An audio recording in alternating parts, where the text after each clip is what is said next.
Hello everyone, I hope you are doing great. This is the first lesson of syntax. Today we will dive in to get to know more about syntax, to figure out what does syntax really mean and what is it concerned with. I would like to express my gratitude and appreciation to Professor Hemin Abdullah, a lecturer at Soran University, for his assistance and sharing the PowerPoint. So we will start with a definition of language. What is a language? Language is a primarily human and non-instinctive method of communicating ideas, emotions, and desire by means of a system of voluntarily produced symbols. So this definition is set by Sapir in 1921. You can see the citation here. So what do we mean when we say it is a system? Because the elements in a language are not arranged and combined randomly. So we don't do it randomly, but according to some rules and principles, these elements are arranged and combined together. And when we say voluntarily produced symbols, it means when we speak or write, we do so, we speak and we write on our own will. Then what is the importance of language? What is the purpose of using a language by human? The first purpose of using language is for everyday chit-chat, requirements to communicate with other people who have surrounded us.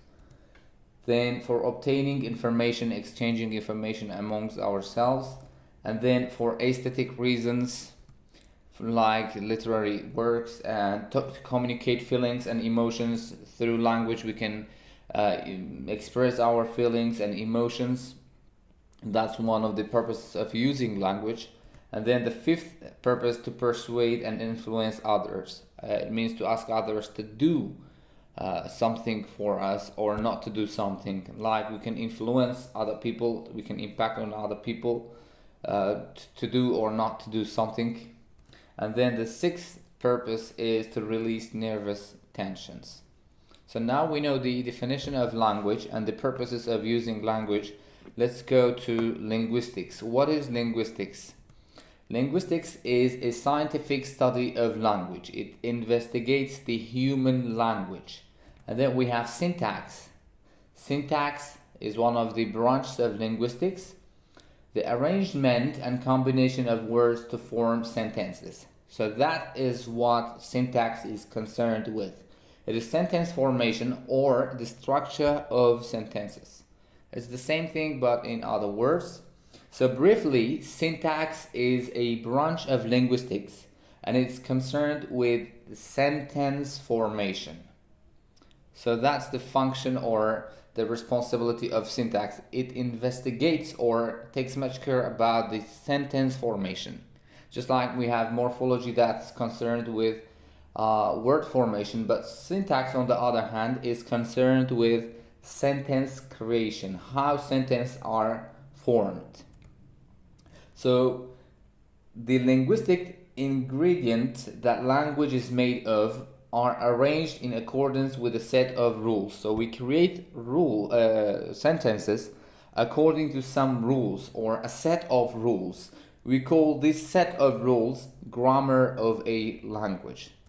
So syntax deals with the way that words are put together to form phrases, clauses, sentences, and so on.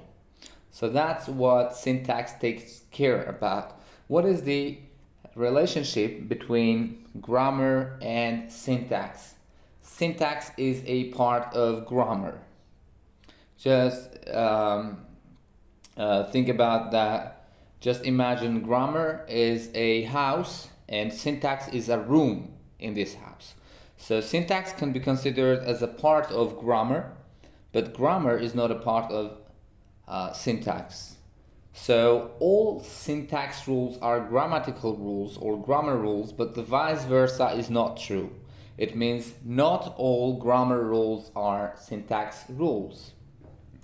So look at this example. The principal concern of syntax is the order of the words, how words are, let's say, ordered.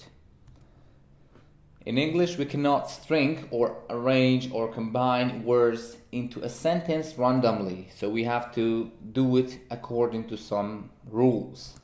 If we say the old lady ate a whole pizza, subject, verb, object, it's true and it makes sense. But if we, let's say, change the position of the if we change the position of the words randomly, the meaning of the sentence, let's say, disappears, or we lose the meaning. Like the old lady a whole pizza ate. We have, let's say, arranged the words randomly, so it doesn't make sense. Same thing is true for the third example, whole pizza the old lady ate. It does not make sense, so we have to rely on the rules in order to produce meaningful sentences. And then we have constituent. What is constituent? It means it refers to strings of one or more words that syntactically and semantically behave as units. Let's look at this example. Our president fired the cabinet members. Our president fired the cabinet members. So our president, that's true. This phrase consists of two words, our and president. But both of them together, they behave as a unit, syntactically and semantically. They refer to the same thing, and both of them together, they are called a noun phrase. One noun phrase, our president. Fired is let's say, another constituent. The cabinet members, just like our president, these three words together, they behave as one unit, which is a noun phrase. So we can call these constituents. And then we have subject and predicate. The subject of a sentence tells who or what the sentence is about. The subject is the person, thing, or idea about which something is said. For example, the police arrested the bank robber. The police carries out the action denoted by the word arrested. So the subject is someone or something that performs an action. The police performs the action of arresting. So the subject of this sentence is the police or the police. Who or what carried out the action? Who or what is the sentence about? Of course, the answer is the police. But there is a note. You have to take it into consideration. It is not the case that subject must be doer of an action. Sometimes the subject does not perform any actions, like these examples. My brother wears a green coat. My brother is the subject of the sentence, but it doesn't do anything. It doesn't perform an action. I'm just describing him. My brother wears a green coat. He doesn't do anything. I'm just describing him, but he is still the subject. So it's not the case that subject must always be the doer of an action. And the next example, he is clever. I'm just, let's say, giving information about him. The subject is not doing any kind of things or does not perform an action. The committee disliked her proposal. Same thing here. And then, what is the predicate? Predicate tells something or asks something about the subject. It gives us the information or information about the subject. The second bracket unit of the sentence tells us more about the subject of the sentence. In other words, its function is to specify what the subject is engaged in doing. For example, the police is the subject. Arrested the bank robber is the information provided about the police. What did he do? He arrested the bank robber.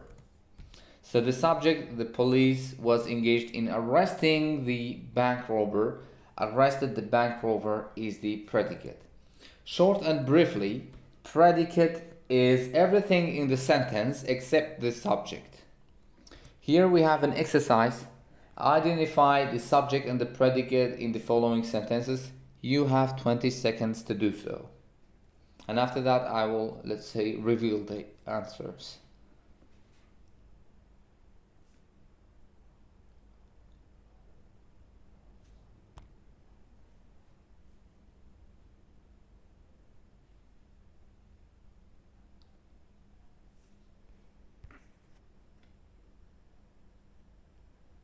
Good. So these are the answers. He, Tom, the police, three big kids, my whole family. These are the subjects, and ones on the right side are the predicates. So here we have the characteristics of subject. How do we recognize it? The first characteristic is subjects are mostly noun phrases. So if it's a subject, it has to be a noun phrase in most of the cases, just like the police officer arrests the bank robber. So the police officer, which is the subject of the sentence, is a noun phrase. Number two, or the second characteristic, is the subject is usually the first phrase. So it comes at the beginning of the sentence in most of the cases. The police officer, as we said before, is the subject and it comes right at the beginning of the sentence. The third characteristic is that subjects are obligatory. It is a must to have a subject. You cannot have any kind of sentences without the presence of subject. There must be a subject in every sentence. For example, if we remove the subject and say arrests the bank robber, so it's not a possible sentence and it doesn't make sense. That's why we say subjects are obligatory. And then the fourth characteristic, subjects determine the form of the verb. So it impacts on the form of the verb. For example, when you say I work, if we change the subject and use the subject or the pronoun she that functions like as the subject, it impacts on the word, the word or the verb. The form of the verb changes because of the influence of the subject. So we use she. So that's how the subject impacts on the verb. You cannot say she work. That means that in order to produce or to create a meaningful sentence, we should have agreement between the verb and the sentence. She works. Why did we add this s to the verb work? Because we changed the subject. The fifth characteristic of subject is subjects change position in questions. When you have a question in affirmative form, once you turn into question form, the position of the subject changes. This is the fifth characteristic of subjects. Just look at this example. The police officer arrested the bank robber. Same example again and again, in order to help you to get to know more and to explain it, let's say, in a better way. The police officer is the subject, it's clear. Once the sentence is turned into question form, does the police officer. Do you see the difference?